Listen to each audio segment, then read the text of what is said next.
Je pense que quand tu es peu importe le domaine, quand tu es un gestionnaire, c'est d'être bien entouré, puis d'être bien accompagné, puis de prendre du recul, de pas tout prendre sur nos épaules, d'essayer d'apprendre à bien déléguer, puis rendre les gens qui travaillent pour toi imputables de leurs défis. Souvent, quand on est entrepreneur, là, « Ah, c'est correct, je vais m'en occuper. Ah, mais c'est ça que j'ai fait. » On prend tout sur les épaules, puis... Mon sac était plein de patates, là. Ouais. Mais il était lourd.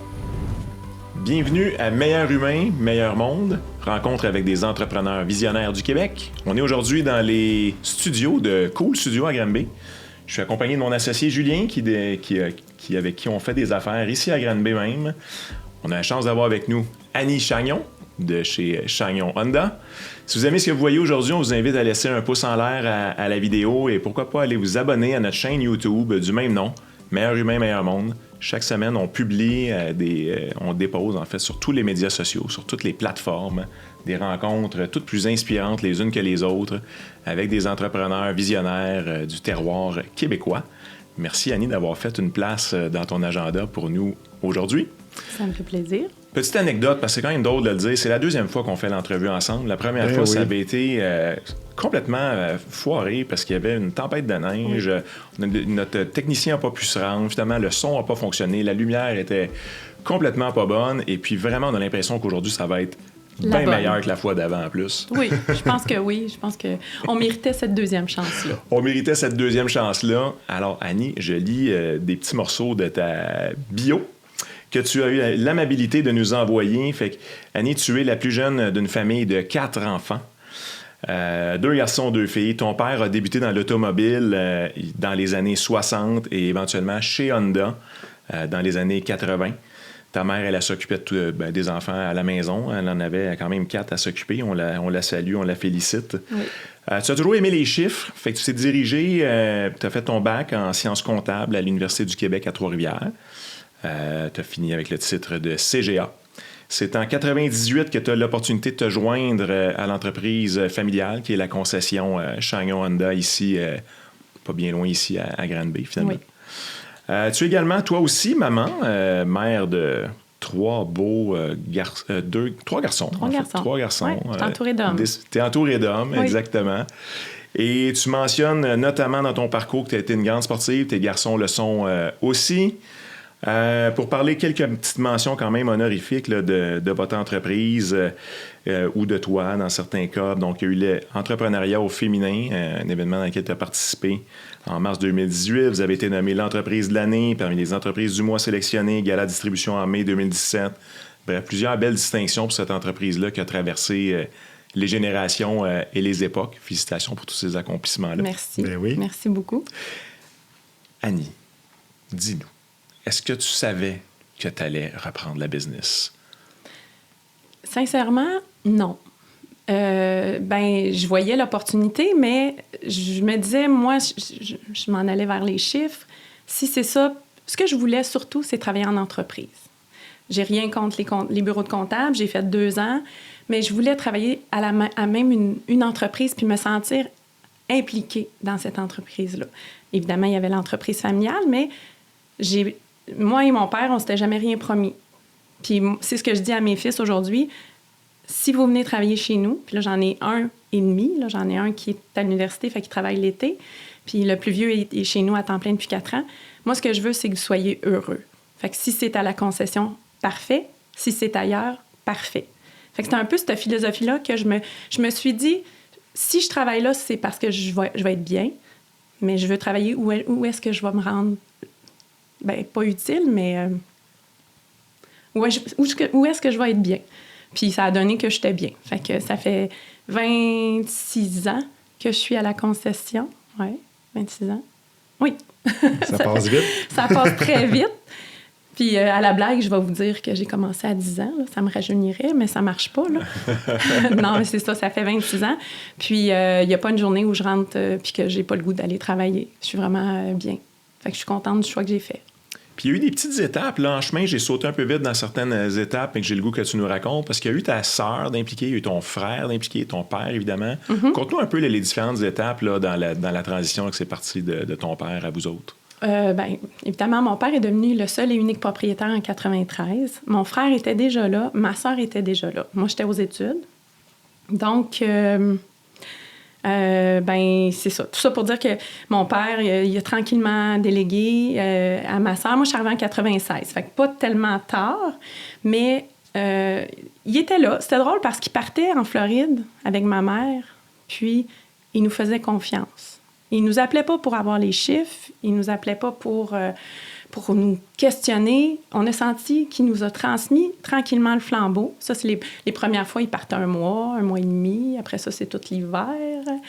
Puis, c'est ça. Puis en 2002, ma sœur a perdu son mari. Puis, évidemment, elle était là depuis longtemps. Mon père, il a lancé le défi après de devenir directrice générale. Ce qu'elle a accompli de 2002 à 2014, quand même. C'est pas toujours facile. Puis mon frère était là depuis le début, pratiquement depuis le début. Puis il a pris sa retraite en 2000. Là, je vais un peu, pas nécessairement dans l'ordre. Il a pris sa retraite en 2022, puis ma sœur en 2014. OK. Sauf que, pour diverses raisons, ma sœur était plus bien dans ce rôle-là. Il y avait beaucoup de pression. La pression des clients, la pression du manufacturier, la pression des employés. Puis, elle a toujours dit à mon père, moi, je ne travaillerai pas comme toi jusqu'à 70 ans et plus. Je vais me respecter, je vais être là pour profiter de ma famille puis de mes enfants. Tu sais, quand ton mari décède puis que tu as 35 ans... C'est toute une épreuve. C'est toute une épreuve. Donc, c'est ça. Malheureusement, elle nous a... je dirais pas abandonné. Elle s'est choisie en 2014. Puis, moi, j'ai pris le flambeau. J'ai été contrôleur depuis 98. En 2014, j'ai pris le relais. Je vous avoue qu'au début, je n'étais pas sûre. Finalement, j'ai dit, je vais l'essayer. Si je suis heureuse, je continue. Si je suis pas heureuse, on engagera quelqu'un d'autre. Mm-hmm. Puis la transition, comment ça s'est fait? Parce que c'est familial. Il peut y avoir des tensions quand on mélange la famille et la business. Comment vous avez pu gérer ça, la famille? Je vous dirais qu'on a tous des tempéraments différents. Mon père, c'est un leader, c'est un gars qui sait où il s'en va, puis ça doit faire aller où ça veut. Là. Puis il est hyper confiant, puis il nous a vraiment transmis le flambeau. Là. Il n'y avait pas des œillères, mais c'est un leader. Puis là, mon frère, lui, il est un peu plus low profile. Ma sœur, elle avait le tempérament de mon père. Puis moi, je suis un peu dans le milieu de tout ça. Fait que je pense que, généralement, on s'entendait la plupart du temps très bien. Il y avait des tensions. C'est sûr que quand tu travailles avec ta famille, il faut que tu t'attendes à ce que ça ne soit pas toujours rose.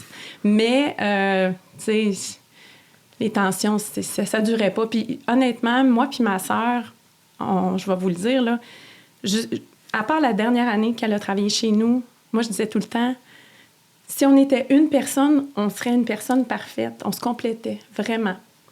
Puis moi, j'avais beaucoup de plaisir à travailler avec ma sœur. Cependant, la dernière année, ça allait pas. Elle aimait pas ce qu'elle vivait. Elle était pas bien. Puis, j'ai même dit à mon père, quand ma sœur s'est questionnée à savoir si elle continuait ou pas, j'ai dit à mon père, si je suis pour perdre la relation que j'ai avec ma sœur, j'aime mieux qu'on vende. Puis aujourd'hui, je suis toujours aussi proche de ma sœur. Quand elle a su qu'elle allait être grand-mère, elle a demandé à sa fille si elle pouvait me le dire d'avance parce qu'elle voulait pas, sa fille voulait pas qu'on le dise trop vite. Fait que non, on est encore très proches. Puis ça, c'était super précieux pour moi. Puis non, c'est ça. Je vous cacherai pas que c'était pas toujours parfait, mais je vous donne un exemple. Si mon père, il était pas de bonne humeur, puis j'arrivais dans son bureau, puis il était pas de bonne humeur, je lui disais, je vais revenir quand tu vas être de bonne humeur. Puis je partais. Puis là, il m'appelait. Tu peux venir. Fait que vous avez gardé cette relation-là. C'était super important. Je pense que oui, c'est pas toujours facile, mais moi, la famille était plus importante que la business. Puis ça, on l'a gardé. Je suis vraiment contente. Mais là, tu dis que toi et ta sœur, tu conçois ça comme l'être parfait, la combinaison. Là, évidemment. Non, mais c'est une belle image. Enlève les côtés négatifs. Là. Exact. Donc, toutes vos qualités combinées ensemble, ça fait un être humain fantastique. Puis là, ta sœur prend des décisions de quitter, qui visiblement, c'était les bonnes décisions pour elle. Mais toi, ça te laisse avec toute cette moitié-là là, qui est plus là. Comment tu as remplacé ce vide-là? Évidemment, je me suis posé la question, puis on dirait que là, tu veux reproduire ce que l'autre fait bien, mais si c'est pas dans ta nature, Tu sais, j'ai un leadership né, mais j'avais pas le même... Ma sœur, j'ai toujours dit, ça aurait été une super excellente avocate. Elle fait toujours voir les deux côtés de la médaille. Elle a toujours le mot, puis, tu sais, elle a toujours le bon mot quand, tu sais, mettons que quelqu'un, il lance de quoi, elle a la réponse. Moi, je suis plus genre à rendre chez nous, j'aurais dû dire ça. J'aurais dû dire ça. Fait que ça, elle l'avait. Moi, j'avais l'écoute. Moi, j'avais plus de patience. Fait que c'est sûr que quand elle est partie, ça a créé un vide, mais à un moment donné, j'ai réalisé que je peux pas la remplacer, je peux pas être elle. Fait que fais-le à ton image, respecte-toi là-dedans. J'ai fait un plan de communication avec une firme pour savoir c'est où je veux aller. Avec la concession, il y avait mon mari. Puis le pire, c'est que mon mari, c'est ma sœur qui a proposé que mon mari se joigne à nous comme directeur des ressources humaines et du service à la clientèle. Et ils n'ont même pas travaillé ensemble. Elle a lâché avant. Elle a tiré la plug avant son arrivée, oui. Oui, puis ça aurait été... J'aurais aimé ça qu'ils travaillent ensemble. Là. C'est elle qui l'a proposé, là. Mais okay. Ça n'a pas fonctionné. Fait que tout ça pour dire que... je pouvais pas... Le but, c'était pas de la remplacer, c'était pas de faire comme elle. Je pouvais pas être comme elle. Je suis moi. Fait que là, c'est ça. Avec le plan de communication, avec Sébastien, qui est psychoéducateur de formation... on a dressé où est-ce qu'on veut aller. Parce que, vous le savez, il y a plein de concessionnaires partout à Granby. Il y en a partout dans le Québec et au Canada et partout. Puis tu vois ce que les autres font, puis ils réussissent dans certaines choses. Puis, évidemment, tu veux réussir, mais il y a des choses que tu veux pas reproduire ou que tu veux faire d'une autre façon. Fait que là, c'est ça. C'est un plan qu'on a fait qui a fait en sorte que j'ai pas eu le choix de dire je suis rendue avec moi-même. Mm-hmm. Puis... t'entourer des bonnes personnes. Oui, c'est ça. Moi, je m'entoure... tu sais, la mécanique, c'était mon frère, là. Demande-moi pas des choses sur la mécanique, là. Moi, c'est les chiffres. On avait chacun notre force. Fait que c'est sûr que mon frère, il est plus là. Il y a quand même une équipe en arrière, là, maintenant. Il y a quelqu'un qui a pris la place de directeur au service, mais... C'est ça. Moi, je m'entoure de gens compétents et qui partagent nos valeurs. Parce que si j'ai à choisir parmi 10 ou mettons 5 CV pour une personne, ça se peut que la personne la plus compétente, si je vois qu'elle ne cadre pas puis qu'elle ne cadrerait pas avec l'équipe, que je ne la prenne pas. Parce qu'au-delà des résultats, il y a l'humain. Puis qu'est-ce que vous faites pour... dans votre processus, parce que t'entourer de gens compétents, c'est pas nécessairement... Est-ce que vous faites l'entrevue ou y a-t-il un test psychométrique que vous avez instauré dans l'organisation? On le sait que ça existe. On ne l'a jamais utilisé. OK. Pour des postes cadres, on y pense. Des postes clés, là, ceux qui ont à gérer d'autres personnes. Mais on ne l'a jamais fait. Moi, je suis une fille d'intuition. Je peux me tromper. Mais je dis toujours, j'ai un sixième sens. Tu sais, quelqu'un, je passe, il y a quelqu'un dans son regard, il y a quelque chose qui va pas. Ça se peut que je me trompe, mais des fois, je me trompe pas. Mais par contre, je vous cacherai pas qu'il y en a qui se sont très, très bien vendus. Puis une fois sur place, ils n'ont pas livré. Mm-hmm. Ou ils n'ont pas cadré. Fait que ça se peut, là. Mais c'est ça. Malheureusement, il y a beaucoup d'intuition et de... on pose beaucoup de questions en entrevue. On fait plus qu'une entrevue. Puis, je vous cacherai pas, il y a un poste, il y avait 3 candidats. Puis, tu sais, quand une personne rentre dans la concession puis elle regarde pas les employés, puis elle va en gérer, c'est pas bon signe. Mm-hmm. Fait que c'est un peu ça que... Mm-hmm. Il y a des feelings dans la vie, puis la personne, elle peut avoir le plus beau des bagages. Si elle n'accorde pas avec nos valeurs, c'est non. Je cite un passage que j'ai trouvé vraiment comique de ta bio... quand tu parles de ton mari que tu as repêché. Mm-hmm. Parce que tu dis, moi, je suis une hockey mom, hein, parce que tu as passé tout le temps des arénas avec tes garçons. Tu dis, j'ai repêché mon mari, puis tu l'as quand même sorti d'un monde complètement différent, psychoéducateur. C'était quoi la vision? Est-ce que tu dis que c'est parti de ta sœur, mais pourquoi le psychoéducateur et ton conjoint, tout ce personnage-là, qu'est-ce qui l'amenait à l'entreprise dans la vision? En fait, tu sais, quand on parlait avec mon père, ma soeur, mon frère et moi, on était tous là. Mon père, il s'est retiré. Ma mère est décédée en 2011. Puis mon père s'est retiré avec le temps de plus en plus. Puis moi, j'étais celle qui avait l'écoute. Puis qui était un peu le tampon. Puis qui aimait... Moi, j'ai jamais aimé ça, la chicane. Fait que je voulais qu'on fasse un manuel d'employé. Je voulais qu'on fasse les choses bien. Mais j'avais quand même ma job de contrôleur, fait que j'arrivais jamais à faire ça. Puis, on le sait que les ressources humaines, ils demandent beaucoup, mais ils nous apportent beaucoup. Fait que c'est important d'avoir quelqu'un. Puis on a beau avoir juste une concession, si on n'a pas personne pour les écouter, pour trouver des solutions, parce que moi, je suis une fille que tu peux chialer, tu peux dire tout ce que tu n'aimes pas, mais aide-nous à trouver des solutions. Fait que mon chum est une écoute incroyable. Puis avant même de travailler à la concession, moi, je partageais ce qu'on vivait. Puis tout le monde le connaissait, il venait au party de Noël. Fait que ça a été comme facile pour les employés d'aller le voir. Puis à la blague, on disait, on va mettre c'est un récamier là, pour les psychologues, là, un banc là, oui. dans ton bureau. Sa porte est toujours ouverte. Puis c'est une personne clé. Fait que, tu sais, le côté psychoéducation, il travaillait avec des jeunes dans les écoles primaires et secondaires. Fait que des troubles de comportement, des troubles de toutes sortes.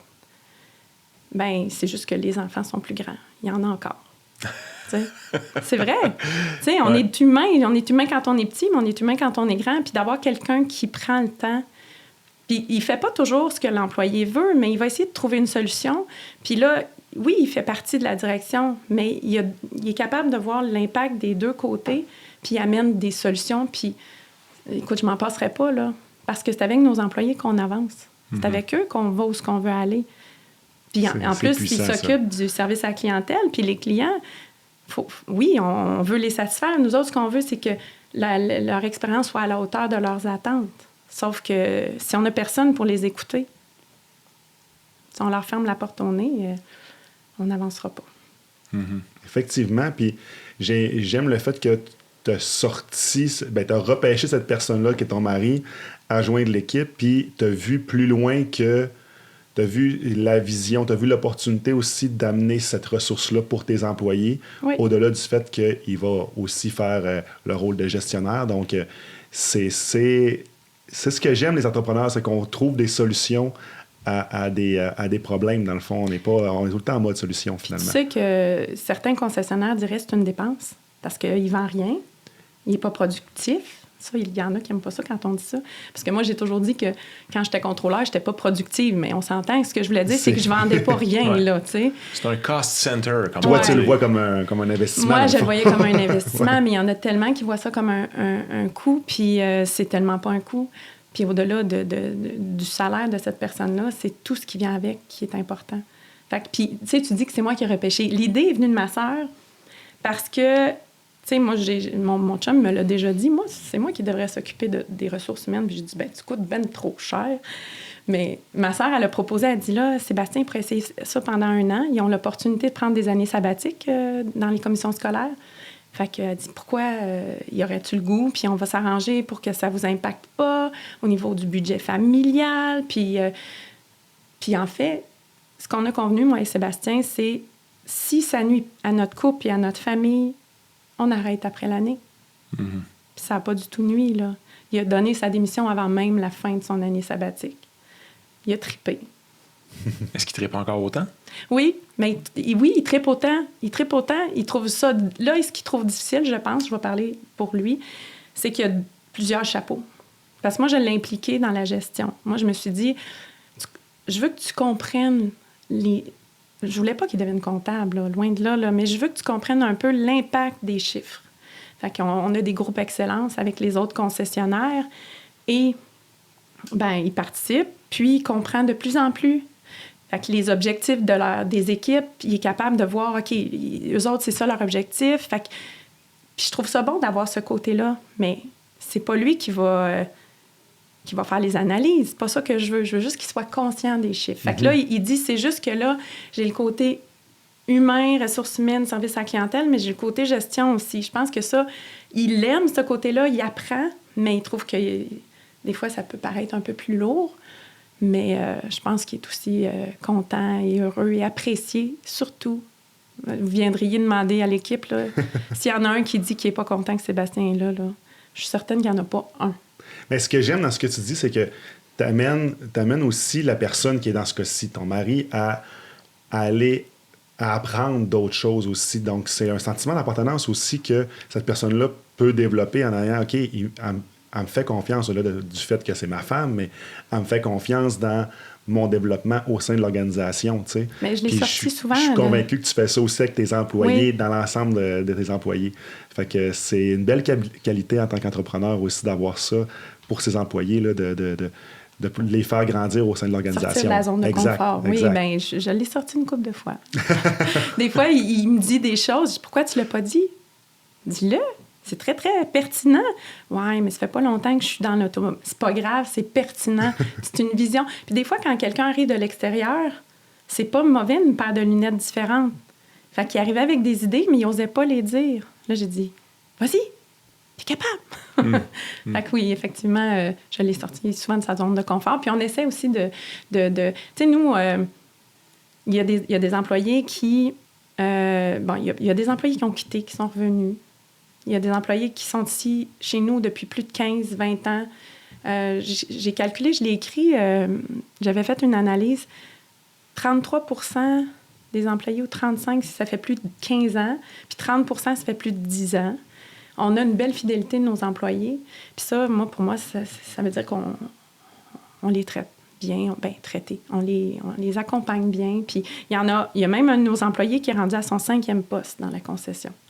Fait que quand il y a une opportunité, puis quelqu'un a le goût de relever un nouveau défi, on encourage ça. La possibilité d'avancement. Là. Oui. Il faut que la personne soit bien, là. T'sais, on a déjà offert un poste à quelqu'un, puis il a dit non, c'est pas pour moi. C'est correct. Mm-hmm. J'aimerais ça qu'on fasse un petit saut dans le passé, très loin, un passé où tu n'existais probablement pas encore, ou pas, en tout cas trop loin que tu t'en rappelles, mais à un moment donné, ton père était déjà dans l'automobile. Puis, tout d'un coup, il décide de s'adjoindre à une bannière Honda. Oui. Il aurait pu choisir n'importe quelle autre.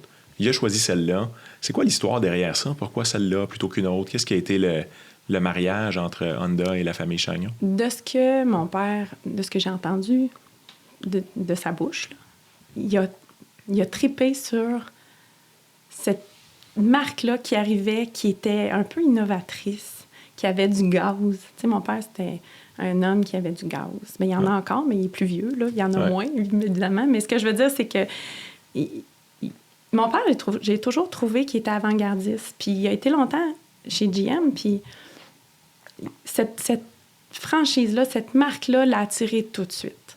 Puis il a commencé dans une roulotte à Saint-Hyacinthe. Il est devenu directeur des ventes, directeur général rapidement. Ensuite, il a été directeur général du groupe Auto Lambert. C'était M. Lambert, il y avait plein de concessions, même à Sorel, un peu partout. Puis il a poursuivi son chemin là-dedans. C'est un homme d'action, mon père. Mais Honda, d'après moi, il était tatoué parce qu'il a eu l'opportunité d'acheter un Honda à Granby. Mais il s'est rendu compte que son boss voulait l'acheter aussi. Fait que là, ils se sont associés. OK. Il était copropriétaire avec M. Lambert. Fait que ça a commencé, ça s'appelait Lambert Honda. Puis là, mon frère a suivi, ma soeur a suivi, puis il a demandé à M. Lambert, est-ce que c'est possible d'avoir la chance de poursuivre? Puis avec toutes les années la reconnaissance de M. Lambert, ça a été de dire, oui, je vais te le vendre. Fait que c'est devenu Chagnon Honda en 93 officiellement. OK. Intéressant. Ouais. C'est intéressant de remonter l'histoire. Mais ça, c'est ce que j'ai entendu, là. Oui, bien, écoute, on demandera à ton père de vérifier, de te corriger, tu nous diras si c'était pas bon. Puis j'imagine que ça ressemble un petit peu à ça. Fait que c'est vraiment l'aspect innovateur de la marque là, qui l'avait attiré à l'époque. Puis il connaissait bien l'automobile, là, visiblement, parce qu'il avait déjà fait... Oui, écoute, il a tout fait. Dans l'autre concession, il avait été aviseur technique, il a tout fait, vendeur. Puis même à la concession où on est présentement, il a déjà réparé des toilettes. Fait que, tu sais, c'est un homme à tout faire qui reste dans l'action. Puis je dis pas ça, mais je veux dire, c'est un homme qui a pas... Puis ça, là, c'est la philosophie que je pense qu'on a continué. Il n'y a pas de sous-métier. Tous les postes sont importants. C'est pas vrai que le préposé à l'esthétique est moins important qu'un autre, parce que s'il n'est pas là, ben on peut pas faire la boucle de notre travail. Fait que mon père, c'était ça. Il n'y a pas de sous-métier, tout le monde est important. C'est un peu ça qu'on a poursuivi, mais ça fait partie de mes valeurs, parce que j'ai été élevée comme ça, là. Tu sais, il reste que ça fait partie de mes valeurs, nos valeurs, là. Moi, c'est une question que j'aimerais quasiment poser à ton père, en fait, mais peut-être que tu peux nous donner ce que toi tu en penses qui répondrait. Dans le fond, il a vécu les deux, c'est-à-dire qu'il a vécu le reprenariat, comme toi, dans un sens. Lui, c'est juste qu'il a acheté d'un étranger, finalement. Il a vécu aussi la cohabitation avec un co-associé, le reprenariat de cet associé-là, puis il a vécu, à l'autre bout du spectre, la transmission vers la relève. Fait que lui a fait les deux. Qu'est-ce qu'il raconterait qui ont été les défis de reprenariat versus les défis de transmission? Qu'est-ce qu'il y aurait à nous dire là-dessus, d'après toi? Reprenariat. Écoute, moi, mon père, il travaillait très, très fort. Quand il était en vacances, il était en vacances, mais quand il travaillait, je le voyais pas souvent. Pour l'accompagner la fin de semaine, j'allais chez Canadian Tire ou Rona, puis je le suivais partout. C'est un homme qui a travaillé des fois 6 jours, 7 jours sur 7. Il a déjà eu une petite business d'esthétique en plus de son travail. C'était un travaillant. Fait que je dirais qu'il a travaillé fort toute sa vie. Qu'est-ce qu'il a trouvé le plus difficile? Je sais pas si... Je pense pas qu'il a trouvé ça difficile, nous transmettre le flambeau, parce que sinon, je l'aurais senti. Mm-hmm. Moi, à ma grande surprise, tu sais, quand je suis arrivée, j'avais mon baccalauréat en sciences comptables, mon titre, puis ça n'a pas été long, j'ai senti qu'il avait confiance en mon opinion, puis des fois, on ne parlait pas le même langage, parce que il comprend, il savait, lui, que ce département-là, il serait profitable à la fin du mois, puis lui, il serait pas... Il avait un sens des chiffres, mais il parlait pas le même langage que la comptable en moi. Fait que des fois, on parlait pas le même langage, mais on se rendait compte qu'on voulait dire sensiblement la même chose. Puis j'ai rapidement senti sa confiance, puis le fait qu'il parte en Floride, puis qu'il passe pas son temps à nous appeler, puis à dire, mais là, puis pas nous taper sur les doigts non plus. Tu sais, c'est un... Moi, je trouve... rendu là, oui, mais je trouve que c'est un homme exceptionnel parce que moi, j'en vois d'autres concessions qui n'ont pas cette chance-là, d'autres relèves qui n'ont pas cette chance-là. Mon père nous a fait rapidement confiance, mais en même temps, tu sais, tu peux pas... Si tu veux être là à temps plein, tu peux pas dire « je vais aller en Floride ». Puis lui, en tout cas, moi, j'y lève mon chapeau. Il l'a fait. Bon, il faut dire que... Là, vous allez trouver ça drôle. C'est sûr que ma sœur puis moi, on a un petit peu de drive.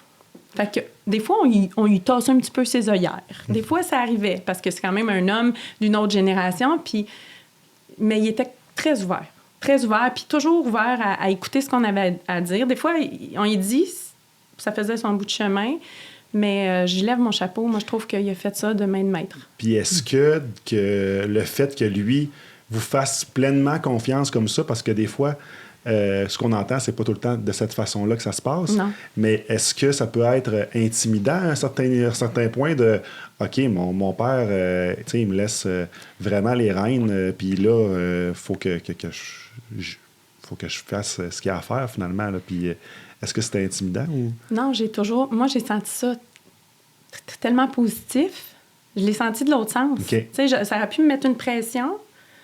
Puis dans mon premier podcast que ça n'a pas fonctionné, qu'on a essayé puis qu'il y avait une tempête, je pense que je l'ai mentionné. Il venait me voir là, des premiers mois que j'étais directrice générale puis que j'essayais de me faire à ce poste-là, parce qu'on va se le dire, c'est un poste quand même qui m'a demandé 1 an et demi de m'adapter.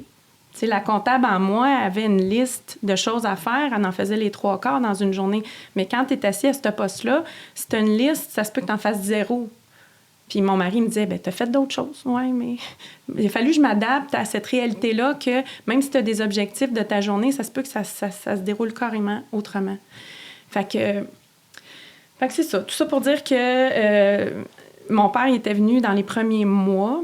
Puis je l'avais dit, j'avais de la broue dans le toupette. Puis, tu sais, là, une journée de... Je dirais pas le mot. Ouais. Mais là, il me dit... T'es bonne, lâche pas, félicitations. Puis là, j'étais là, my God. J'avais le goût de dire, pourquoi tu m'as mis dans cette situation-là? Mais c'était beau, là. Il me tapait sur l'épaule. Puis moi, j'étais comme plus sûre, là. C'était pas une bonne journée. Mais lui, il m'a toujours encouragée. Puis il dit encore, je suis fière de vous, c'est beau ce que vous faites. C'est hot, là. Mais ben oui. 83 ans. Fier homme. Il y a de quoi être fier. Non, mais c'est un homme fier, mais il est un homme humble et tellement exceptionnel. Là. J'ai une autre question pour toi, Annie. En fait, tu sais, Je pense qu'on a tout un petit rêve enfoui entre nous, en tout cas plusieurs d'entre nous, de devenir entrepreneur. Puis j'aimerais donc ça, posséder une un Honda, par exemple, ou une concession. Mais tu en parlais tout à l'heure aussi, tu as vécu certains défis en tant qu'entrepreneur. Quels sont ces défis-là comme entrepreneur? Parce que c'est pas tout le temps rose. Je pense que les gens le savent, mais c'est le fun aussi des fois d'en parler un petit peu de nos défis. Toi, dans ton quotidien ou ce que tu as déjà vécu qui pouvait être un bon défi pour toi, ça serait quoi que tu pourrais partager avec nous? Tu sais, bon, tout le monde l'a vécu. Le COVID, ça a été tout un défi. Tu sais, ça fait c'est 2020. J'ai commencé en 2014. Bon, on en a vécu bien d'autres, là, mais ça a été un défi pour moi. Mon premier plus grand défi parce que je me souciais de mes employés, de mes clients, de tout le monde, mais j'ai oublié Annie. Fait que j'ai eu des problèmes pas des problèmes graves de santé, mais je dormais plus. Tu sais, là, j'étais rendue là. C'est poche, là, mais c'est ça. Puis les gens à la concession ne vous diraient pas « Hey, Annie, elle a mal géré ». Je pense pas avoir mal géré. J'ai bien tenu le fort, mais au détriment de ma santé. Fait que ça a été un très gros défi. Tu sais, le manque de ressources humaines, on ne se le cachera pas. Il n'y a plus tant de mécaniciens qui vont dans les cours des bosseleurs. On le forme, nos débosseleurs, aujourd'hui. Fait que on est rendu là. Fait que c'est un défi de tous les jours. Là, on a une stabilité, on a une équipe stable, on n'a pas de besoin actuellement, mais c'est quand même fragile. C'est des métiers qui ne se forment pas. On n'a pas de relève là, qui s'en vient. On n'en a pas beaucoup. Il y en a, mais il n'y en a pas beaucoup, puis on est plusieurs à les vouloir. Fait que, tu sais, c'est comme là, il y en a qui voudraient venir travailler chez nous, mais j'ai pas de poste. Mais quand je vais en avoir besoin, ils seront peut-être plus là. Mm-hmm. Fait qu'il y a ça. Les clients sont de plus en plus exigeants. On le sait. On a donné tellement de bons services que là, tu sais, à un moment donné, il a fallu qu'on dise à notre équipe, ben nos heures d'ouverture, c'est de 8h à 5h. Quand on va à l'épicerie, là, ils ne rouvrent pas à 7h30. Pourquoi nous, on ouvrirait à 7h30? Là, c'était la gestion des attentes à faire avec les clients. Oui, puis on a quelqu'un qui est là à 6h30 le matin. Fait que lui, ça ne le dérangeait pas, mais on a dit, quand tu ne seras plus là, nous autres, qu'est-ce qu'on va faire? Tu sais, c'est un équilibre que ça prend. Mm-hmm. Les employés aussi sont de plus en plus exigeants. Mais en même temps, on comprend. Il y a l'insécurité, il y a tout ce qui est l'inflation. Puis là, tu as de la compétition. On a perdu des employés au détriment de d'autres. D'autres concessions. Même pas. D'autres compagnies. OK. Un autre domaine complètement. Ben oui, mais qui a rapport avec la mécanique. Ouais. Fait que c'est ça, c'est des défis qui sont assez importants. Puis le manufacturier en demande toujours plus. Tous les manufacturiers sont comme ça. Mais, tu sais, c'est pas comme quand tu as ton stand... Puis j'enlève rien à ceux qui ont des stands de patates frites. Des fois, j'aimerais ça en avoir un, là. Mais ce que je veux dire, c'est que tu peux pas décider, toi, tout... Oui, on a un droit de regard. Je veux dire, on décide comment on gère la concession, mais on ne décide pas des objectifs, on ne décide pas Fait qu'il faut atteindre plein d'objectifs pour le manufacturier. Fait c'est ça c'est composé avec tout ça, c'est quelque chose. Puis c'est quoi la solution à tout ça, justement? Tu sais, je t'entends, là, dans le fond, donc... les marges sont plus dures à atteindre, le manufacturier est plus exigeant, l'employé a plus de besoins, le client est plus exigeant, les heures d'ouverture, bref, tout ce que tu viens de nous nommer là, ça donne honnêtement, rapidement comme ça, pas le goût d'acheter une concession. Remarque pas vraiment que le stand à patates frites, on aurait exactement la même chose, parce que je fais un peu des farces, parce que officiellement, c'est ce que tu décris là, c'est pas mal ce qu'on entend de toute industrie. Oui. Mais dans ton industrie à toi, comment vois-tu le futur, incluant ces défis-là?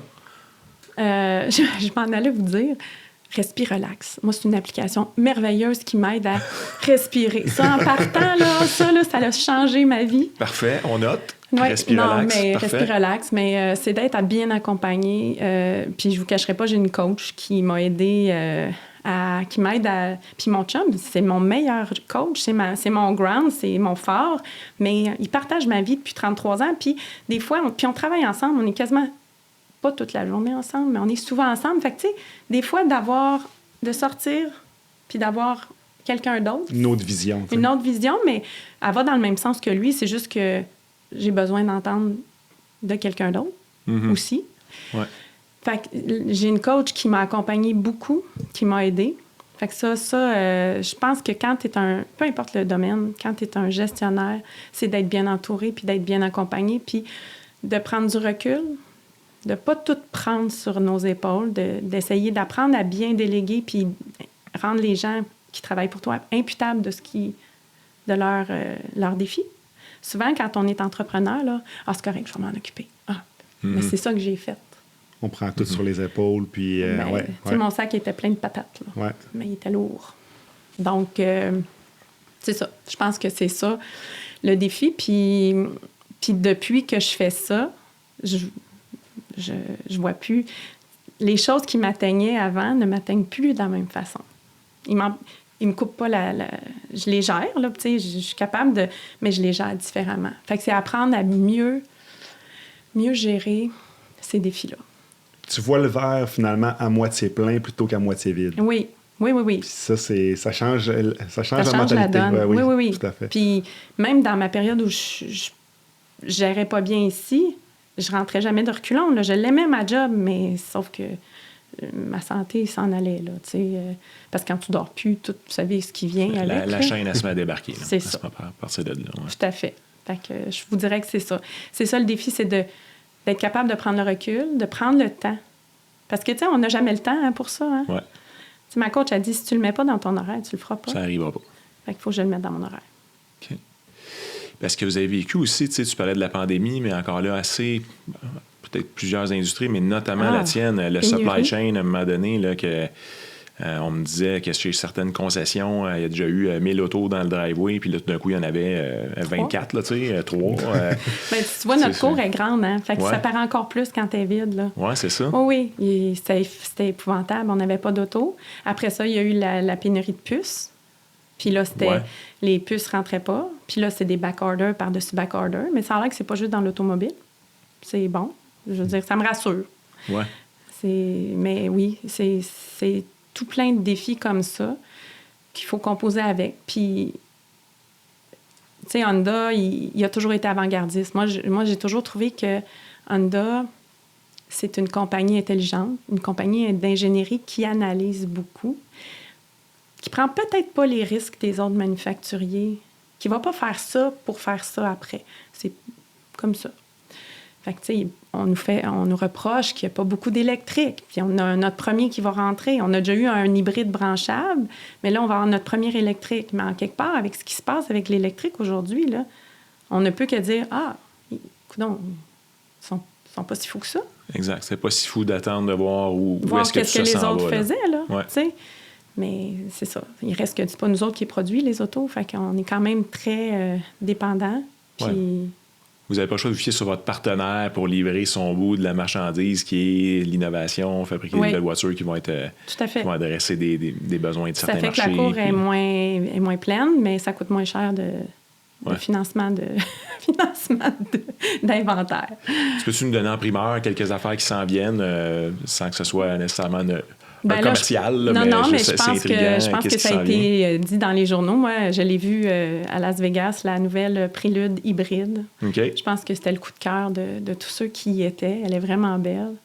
Il y a beaucoup d'hybrides. Honda, là, il sort beaucoup d'hybrides. Puis si on regarde le topo, les gens qui voulaient un électrique, ils l'ont probablement déjà. Parce que là, en plus, les subventions au Québec vont diminuer.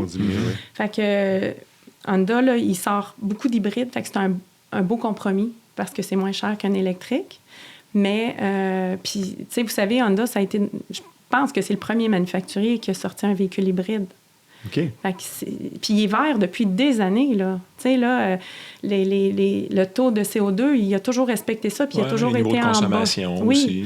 Fait que, tu sais, c'est très reconnu, les Honda sont économiques, mais c'est sûr qu'ils ont été plus longs à faire les électriques. Et là, ils n'ont pas le choix, il faut qu'ils se conforment avec les règles, les demandes du gouvernement, mais ils sortent toutes les hybrides. Fait que la Prélude, elle est très, très belle.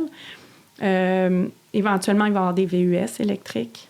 Je les ai pas vus. Mais ils vont être beaux, j'imagine. Électrique ou hybride, dans ce cas-là? Bien, il va y avoir des VUS électriques, hybrides, mais éventuellement électriques. OK. Fait que c'est ça. Il y a plein de choses qui s'en viennent au niveau d'Honda, mais tu sais, le volume n'est plus ce qu'il était. Puis ça, on n'a pas de contrôle. Tu sais, on pouvait vendre, nous, entre 400 et 500 véhicules neufs, puis là, on va en vendre 250 cette année. OK. Wow. Mais ça, on ne peut rien faire. Parlant des ventes, moi, je trouve justement votre domaine a énormément changé. Je me demande comment vous êtes adapté à ça, mais tu sais, il fut un temps vraiment où je pense que le vendeur jouait un rôle vraiment clé. Peut-être que c'est là encore, mais de nos jours, quand même, les gens peuvent faire Sur Internet. les 90% de leur shopping sur Internet pour vraiment éliminer, bon, ça m'intéresse, ça m'intéresse pas. Puis Les prix. peut-être qu'à la fin, ils vont aller regarder 2, 3 modèles différents dans 2 ou 3 concessions potentiellement, mais la décision est quasiment déjà prise. La game a changé. La game a changé. Comment Tout à vous composez avec ça au niveau des ventes, les vendeurs? Comment tout ça est en train de changer le modèle? Bien, tu sais, c'est ça qu'on fait là, depuis 5 ans, s'adapter. C'est ça notre façon de faire. On n'a pas le choix. Ça bouge tout le temps. Juste la première chose qu'on a faite pendant le COVID, nous, on a 3 bâtisses sur notre terrain. On a la carrosserie, on a la bâtisse principale qui a la mécanique, les pièces, les véhicules neufs, l'administration, tout ça. Puis l'autre bâtisse, c'était les véhicules d'occasion et l'esthétique. Mais on a ramené notre gang d'occasion dans la bâtisse principale. Puis avant, il y avait des vendeurs de neuf, des vendeurs d'occasion. Là, maintenant, ils vendent les deux. Ça nous a permis de garder notre monde. Parce que quand le volume descend, tu veux pas perdre ton monde. Puis on a une super belle équipe, là. Fait que c'est pas le temps. Ça a été notre première façon de s'adapter. L'électronique, je vous dirais que quand les gens faisaient des demandes Internet il y a 5 ans, il y a plein de concessionnaires qui y répondaient même pas. Mais aujourd'hui, c'est pas pertinent de pas répondre parce que... C'est une vraie demande. Oui, là. une demande de véhicule neuf, là, c'est presque rendu à l'achat. Fait que les gens, au moins, savent ce qu'ils veulent vraiment quand ils sont rendus dans votre concessionnaire. Bien, véhicule neuf, véhicule d'occasion, ça se peut qu'ils fassent plein de demandes. Là. Un peu toutes les autos, puis ça se peut que ça donne moins d'impact, mais il y a beaucoup plus de demandes parce qu'il y a beaucoup plus de possibilités. Là. Mais un véhicule neuf, si tu sais que tu veux une Honda Civic 2024, telle couleur, tel modèle, tu ne feras pas 56 millions de choses. Puis quand tu es rendu à envoyer une demande, c'est parce que tu es pas mal rendu là. Fait que ça change, mais moi, je vais être honnête. Je crois encore que l'humain a sa place, que la différence... Tu sais, les gens rentrent chez nous. Moi, le plus beau compliment là, que j'aime entendre, c'est quand je vais chez vous, on est bien. On sent que les gens qui travaillent sont heureux. On se sent bien. On n'a pas de pression. C'est transparent. Ça, c'est le plus beau compliment qu'on peut me faire. Puis il y en a même qui disent « J'aimerais ça, travailler chez vous. » Ça, pour moi, c'est magique, là, parce que ça veut dire qu'on transmet vraiment ce qu'on est.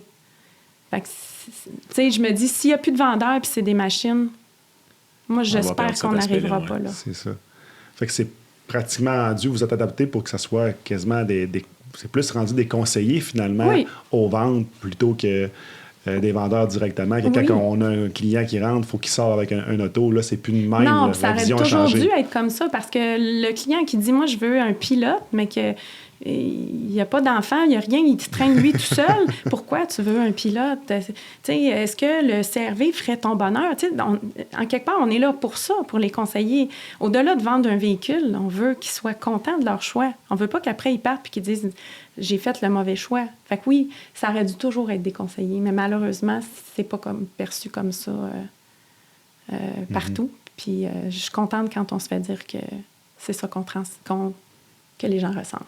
Tu as une quarantaine de personnes, je pense, dans l'organisation? 43, oui. 43 personnes. Tu mentionnais quand même un bon pourcentage de gens qui sont là depuis longtemps. Qui sont là depuis longtemps. Puis en même temps, tu mélanges ça, la crise de la main-d'œuvre, les besoins de main-d'œuvre. Comment vous avez réussi, vous autres, à vous démarquer de ce côté-là? Comment vous faites pour garder vos gens heureux, les accommoder, les épanouir? Bien, on les écoute. On essaye de les écouter, ça, c'est clair, en partant.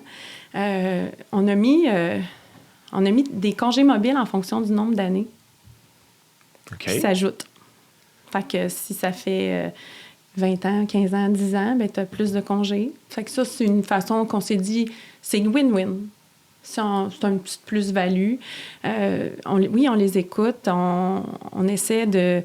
Tu sais, je pense qu'on est très famille, on l'a dit, puis on fait des activités. Tu sais, le défi embarque, c'est pas tout le monde qui était là, mais on aimerait ça que les gens viennent parce que c'est tellement unique comme événement. On a participé pour la 7e année, puis on était sur un nuage, là. C'était une journée exceptionnelle. Fait que, je pense qu'on les traite bien. On est allé en immigration pour un employé au service Tunisie, parce qu'à un moment donné, On se trouvait plus on dans le cours ici. On rencontrait des Québécois. Ils nous disaient oui, ça fonctionne, on s'entendait. Puis finalement, le patron à côté où tu mettais une offre supérieure. Fait qu'à un moment donné, tu n'as pas le choix. Fait qu'on a un Tunisien qui travaille pour nous. On essaie à travers tout ça. Puis honnêtement, j'aime mieux qu'on ait un employé de moins que d'en avoir 2 qui ne cadrent pas. Mm-hmm. Tout à fait. Parle-nous donc un peu du défi Embarque, parce qu'on a parlé de ça un petit peu autour de la table à café tantôt, puis ça semblait avoir été une journée vraiment exceptionnelle. Vraiment, qu'est-ce que c'est le défi Embarque? Puis, c'est un défi de bateau dragon qui a lieu sur le lac Boivin. Suzanne, la directrice, elle serait contente, j'en parle. Allô, Suzanne? Non, c'est un défi de bateau dragon au profit de la Fondation du Centre hospitalier de Granby. Depuis quelques années, c'est au profit de la santé mentale. Puis nous, ça fait 7 ans qu'on y participe, ça fait 6 ans qu'on est partenaire. C'est une journée tellement team building, là. On arrive là, puis oui, c'est une grosse journée. C'est pas une petite journée, là, parce que les courses sont pas back-à-back. Fait que tu peux avoir une course à 10 heures, l'autre est à 2 heures. Ouf, c'est long entre les deux. Puis là, il y en a qui prennent un petit peu de bière, puis là, ben tu dis, ça va ramer croche tantôt, mais on a du plaisir. Nous, notre équipe, ceux qui participent depuis longtemps, ils trippent. Puis c'est rassembleur. Puis le plus beau là-dedans, là, eux autres aussi n'ont pas d'attente, mais à un moment donné, c'était 100 000 qui ont ramassé. Puis là, on est rendu à 360 000. C'est exceptionnel. Fait que c'est pour... Puis il y a même un défi le vendredi. Le samedi, c'est les corpos, c'est les entreprises. Puis le vendredi, c'est les élèves des écoles qui participent. Puis cette année, ils ont réussi à dépasser leur objectif. Même, ils l'ont, je pense que plus que dépassé. Ils ont ramassé 75 000 les écoles de la région. Wow! Puis ça les sensibilise à la cause, à la philanthropie. C'est exceptionnel. Puis moi, ça me touche. Tout ça. Puis il n'y a pas personne qui n'est pas touché de près ou de loin par la santé mentale. Fait que pour moi, c'est comme très important. Il y a plein d'autres causes qu'on encourage, là, mais cette cause-là, elle a un petit quelque chose. Là. Je vous invite à participer. Vous allez voir, vous allez comprendre. Mais là, ça a l'air que vous êtes l'équipe à battre, par exemple. Là. Cette année, oui, on n'était pas pire. Puis, Annie, tu sais, quand je regarde ton parcours, tu t'impliques énormément dans la communauté. Les gens de Granby qui nous écoutent le savent. Tu es dans plusieurs causes. Tu es présidente d'honneur du tournoi, là, en fait, de tennis. Des championnats de Banque nationale. Exactement. Oui. Qu'est-ce que tu dirais à l'entrepreneur? Ce serait quoi les qualités à avoir comme entrepreneur pour réussir en affaires? Parce que moi, je vois ton ouverture, mais ta grande ouverture d'esprit, mais quelle autre qualité que, selon toi, ça prendrait pour être un entrepreneur à succès comme toi dans notre communauté? Ben oui, de l'ouverture, mais tu sais, moi, j'habite dans la ville où j'ai mon entreprise. Je rencontre des clients. Je suis impliquée dans cette ville-là. Fait que c'est beau d'être ouvert d'esprit. Puis c'est beau, honnêtement, de commanditer des causes, mais il faut y croire. Puis c'est niaiseux, là, mais tu fais pas ça pour vendre une auto. Tu le fais parce que tu y crois, parce que tu vas encourager ce jeune-là dans ce sport-là, parce que, tu sais, on encourage plein de sports, là, puis tu dis, ben oui, c'est une belle visibilité, mais je mesure pas, là, est-ce que j'ai vendu des autos par rapport à ça? Je pense que quand tu t'impliques dans la communauté, il faut pas que... C'est pas pour avoir tu peux pas faire ça juste dans le but de faire plus de ventes, plus de revenus. Je pense que moi, je le fais vraiment pas pour ça. C'est senti, en tout cas. Tu le fais vraiment pas pour ça. Il y en a qui diraient, ben folle, franchement, tu fais ça pour ça. Non, Puis, dernièrement, j'ai partagé un courriel à mon chum. J'ai dit, ça, est-ce que tu veux qu'on commandite? Parce que je savais que c'était une corde sensible, le psychoéducateur en lui. Puis, je me doutais qu'il dirait oui. Mais c'est ça. C'est pas... tu sais, toutes les causes sont bonnes, on se le cachera pas. On peut pas dire oui à toutes. C'est vrai. Puis on dit pas oui à tout. Mais on les sent, les causes. On les sent. Notre implication, tu sais... La Banque nationale m'a demandé d'être présidente d'honneur. J'ai été vraiment honorée. Puis j'essaie de l'accepter. J'essaie de dire, OK, ben ils tiennent à ce que je sois là, puis je vais faire fière figure. Tu sais, je vais bien représenter le championnat, mais j'ai jamais rien fait pour ça. Tu comprends? J'ai pas fait ça pour avoir ces honneurs-là. C'est pas dans ma nature. Puis on met tout le temps nos employés en avant-plan. Puis quand c'est le temps tu sais, mettons, notre représentant média, quand il veut mettre ma photo sur une... Parce que de temps en temps, il faut accepter qu'on voit notre photo. Parce que nous, notre slogan, c'est on met une photo d'employé, puis on dit, mettons... Julien, ton nom de famille, c'est quoi? Gauthier. Bon, on mettrait ta photo, on marquerait Julien Chagnon Gauthier. Ça, c'est notre façon de mettre nos employés dans nos publicités. Mais on a de la misère à se mettre, nous autres, puis on veut mettre les autres dans l'avant-plan. C'est ça, notre nature. Puis je l'ai mentionné, au gala distinction de la Chambre de commerce de 2022, on a soumis la candidature d'un de nos plus, je ne veux pas dire vieux, ancien employé. Il était là avant que mon père achète la concession. Il était encore là. C'était à la carrosserie, Luc. On a soumis sa candidature. On lui a demandé avant, là, parce que tu fais pas ça s'il veut pas, là. Puis il a dit oui. Puis il a gagné.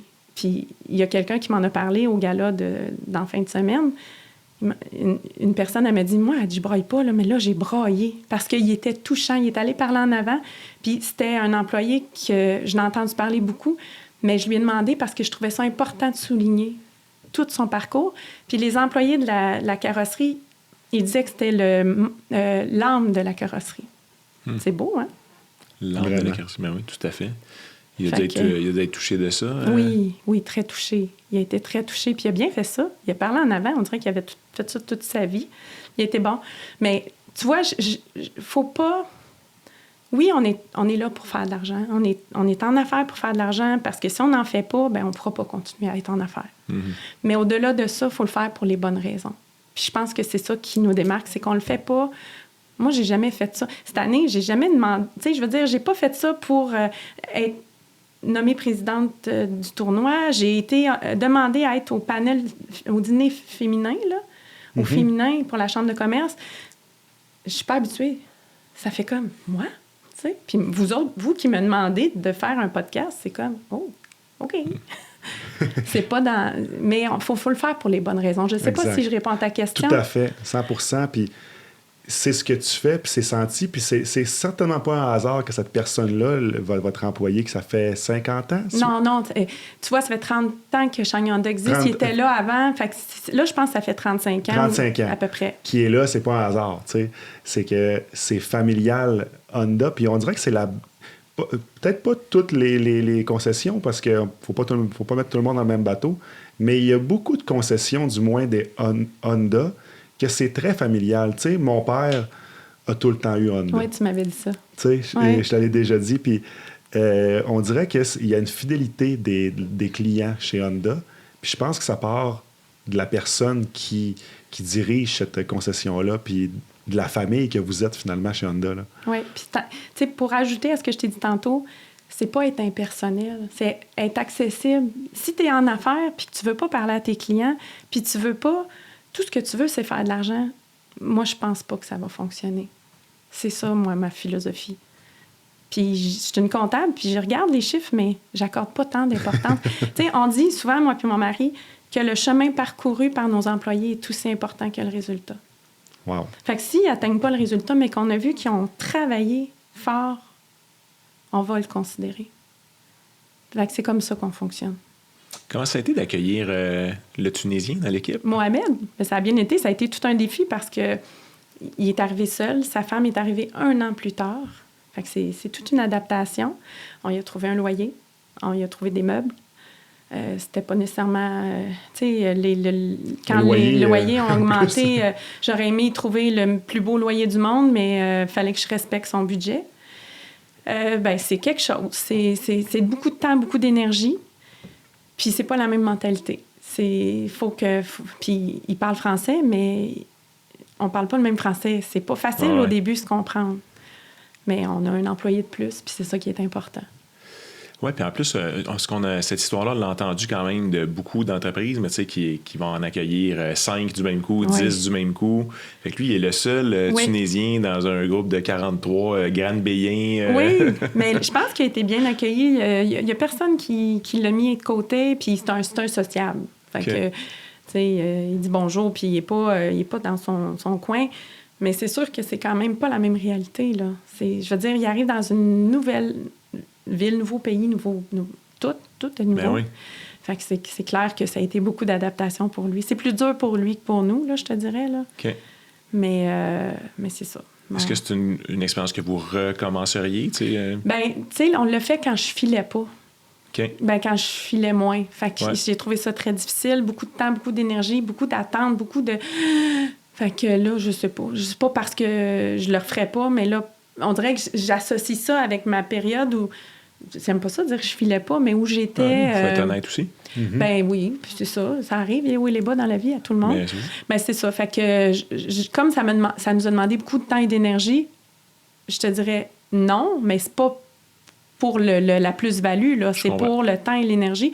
Là, je choisirais pas ça tout de suite. Tu sais, je vais me donner un break. Mais... Parce que tu disais, en plus, tu as beaucoup dit, tu sais, la personne doit fitter dans les valeurs. Là, automatique, il y a un clash de culture, mais culture au sens beaucoup plus large.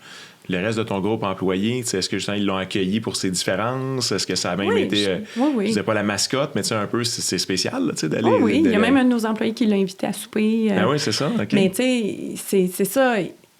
Oui, il y a un clash, puis on y a parlé, on a fait des FaceTime avec lui, puis on y expliquait, on y a fait visiter, puis là, dans ce temps-là, ça coupait tout le temps. C'était pas le fun. Regarde! Oh! Ça coupe. Fait qu'on essayait de créer un contact, puis on avait quand même passé la Corpo, c'est la Corporation des concessionnaires, qui a fait les démarches, puis qui, dans le fond, c'est avec eux qu'on a fait affaire. Fait que c'est sûr qu'on avait un aperçu de qui il était, mais c'est sûr qu'on ne savait pas si ça fonctionnerait au niveau des valeurs. Là, on n'avait pas ben choix, mais on y a décrit comment on était. Puis on y a dit, puis d'ailleurs, dans une de nos publicités, là, je pense qu'elle ne joue pas, mais il disait... on m'avait dit que c'était famille, mais il dit c'est vrai, mais il a dit quelque chose du genre. Fait qu'il a senti, parce que je sais pas comment c'est là-bas, mais peut-être que les employeurs parlent pas aux employés, tu sais. Ça se peut, effectivement. Puis nous autres, ben moi, je dis bonjour à mon monde, là. Mais même au Québec, ça arrive qu'il y a des employeurs qui disent pas bonjour aux employés, parce que c'est un de nos employés m'avait déjà dit « Hey, tu nous dis bonjour à tous les matins. » Ben oui, pourquoi? Ben, où j'étais avant, tu sais. Aussi simple que ça, mais qui peut faire toute la différence. La différence, la reconnaissance, ça peut passer par un bonjour. Là. Annie, le temps passe très vite en bonne compagnie. Oui. Si je te disais que c'est déjà la fin de l'entrevue, ça a passé un peu trop vite. On n'a pas eu le temps de tout toucher les sujets. Peut-être une dernière question un peu sur la vision du futur. Comment vois-tu le futur pour Chagnon Honda? Si tu pouvais te projeter dans 10 ans, par exemple, puis regarder en arrière, qu'est-ce que tu aimerais qu'il se passe dans ces 10 années-là pour que tu sois contente du cheminement? Bien, toujours être bien. Peut-être faire moins de jours par semaine. On a de la relève. Pour l'instant, on a potentiellement de la relève. Moi, comme je vous l'ai dit, s'ils sont là, mais qu'ils ne sont pas heureux, j'aime mieux qu'ils ne soient pas là. Pour l'instant, ils sont heureux. Puis celui qui est à l'université, il y a autre chose à voir. Puis s'il finit par travailler chez nous, tant qu'il est heureux, c'est ça mon objectif. Puis le petit dernier, ben, il est en secondaire 4. On va lui donner la chance de voir dans quoi il s'en va. Mais dans 10 ans, je souhaite, si je peux te dire ça. Bien sûr. Qu'il y ait un équilibre tant au niveau des exigences, que les exigences redeviennent un peu plus normales. Parce que là, on dirait qu'on est rendu dans le balancier au plus haut, là. Les exigences des clients, les exigences des employés, du manufacturier, qu'on retrouve l'équilibre. Puis si c'est notre élève qui le vit, je vais être très heureuse pour eux. Mais de toujours être en affaires, puis bien servir nos clients, puis être fier de notre marque. Puis peut-être 3 jours semaine, tant qu'à y être. Dans 10 ans, je vais être rendue proche de ma retraite, là. Ouais. Donc, c'est ce que je nous souhaite. Bien, on va te souhaiter que tout ça se passe comme ça. Moi, ce que je retiens, je pense que le mot qui est le plus fort pour moi depuis le début de cette entrevue-là, c'est la fierté que tu évoques, que tu as nommé à quelques reprises, mais que surtout que tu transcendes quand tu parles de ton équipe, quand tu as parlé du défi en bateau dragon. De mon père aussi. De ton père, j'ai beaucoup aimé moi, l'histoire que M. Lambert de l'époque. Là, il a laissé la chance de poursuivre ça tout seul, oui. Tout à fait. Ouais. Fait que merci d'avoir partagé cette belle histoire-là avec nous. Ça fait plaisir. Merci de beaucoup. m'avoir invité. Moi, ce que je retiens, c'est peut-être en raison du bateau dragon, mais ramer dans le même sens. Ton équipe rame dans le même sens que toi puis ta vision. Puis c'est tout en ton honneur. C'est tellement un beau compliment. J'adore ça. Ça me motive à continuer, peut-être même plus que 10 ans. Hein? Pourquoi pas? Pourquoi pas? Merci à vous deux. Merci, Annie.